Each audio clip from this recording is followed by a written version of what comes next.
My parents raised me with one rule: do what we say, or you're no longer our child. I didn't think they meant it, until they followed through. They disowned me, but I never expected what happened next. Ever since I was a kid, my future was already planned. Med school, family name, perfection. I was supposed to become Dr. Kapoor, like my dad. But I wanted something else, something creative.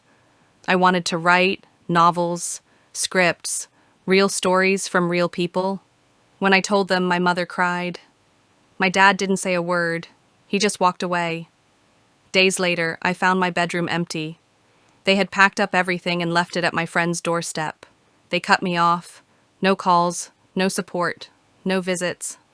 I cried for days. But then, I realized I was free. Free to try, free to fail, free to become who I really was. I worked at cafes, edited articles for pennies, and lived off instant noodles. But for the first time in my life, I felt alive. It wasn't easy, but after 2 years of struggle, I published my first book. It didn't make headlines, but it made hearts feel.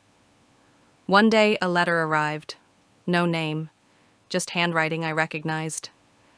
My daughter used to write stories when she was little. I never read them. I wish I had.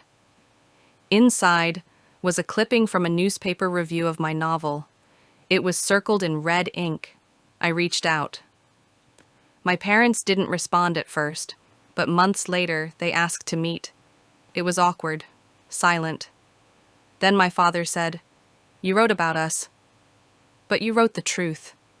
And for the first time in years, my mother hugged me. We're not perfect now.